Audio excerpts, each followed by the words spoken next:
Hi guys, Jester here. Today's topic is how to start.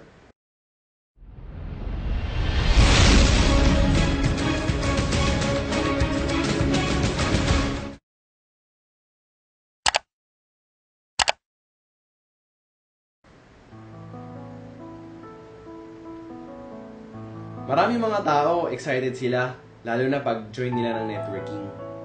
Ang una nilang ginagawa is mag-invite. Invite nila lahat ng kakilala nila, kaibigan, kapamilya, kamag-anak, kapitbahay, ka-Facebook, ka-text, lahat ng K.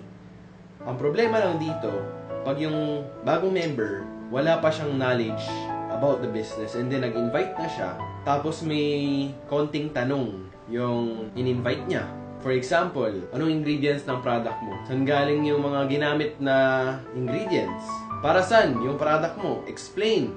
Anong mga research na nagpapatunay na gumagana talaga yung vitamins na binibenta mo? Or paano ba to i-apply? So yun, mga simpleng bagay lang na basic knowledge na kung nag-attend ka lang sana ng basic training, malaman mo kung paano yung sagutin. Usually, ang nangyayari, pag bagong sali pa yung member tapos nag-invite ka agad, parang ganito. Ha daw! Bye-bye!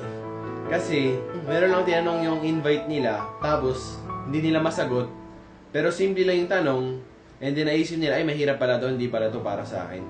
So ako, I highly recommend na kung bagong sali ka lang sa company nyo, you study the business for at least 1 week.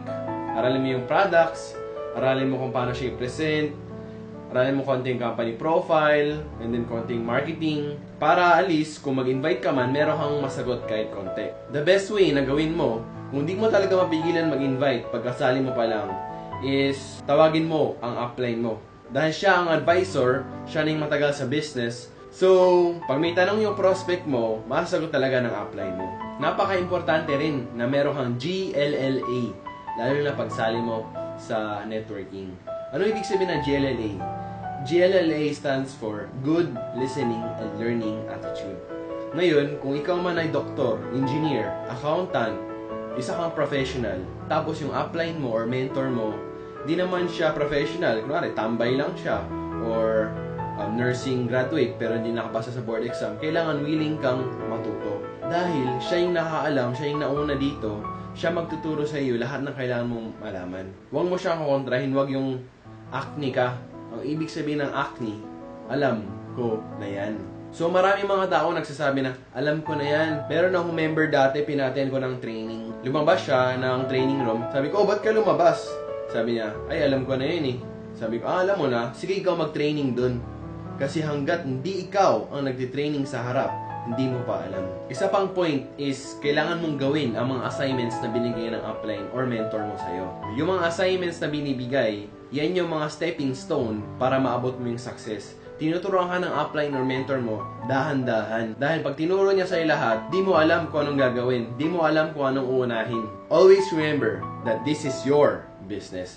This is not your upline's business. Maraming mga member na hindi kumikita, lagi nilang sinisisi ang upline nila.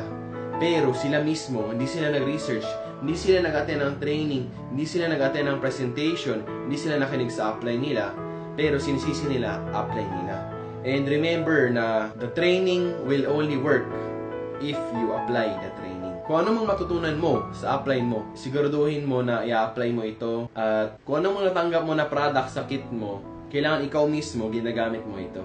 Kasi mahirap mag-endorse ng business kung ikaw mismo hindi mo pa na-try yung product. Paano ka makapag-endorse kung ikaw mismo hindi ka user ng product nyo? Madali mag-push kung user ka. So, yung upline nyo or mentor nyo, tuturuan kayo mag-prospecting, paano mag-invite, do's and don'ts. Remember na kailangan action mo ito. Gawin mo ito. Dahil kung sinabi mo sa upline, oh, ginawa ko, pero ang totoo, hindi mo talaga ginawa. You're only cheating yourself. Pag bagong join ka pa lang, very basic lang ang kailangan mong gawin. Attend training, kinig sa upline, gawin ang assignment. Yun lang po, and next time ulit.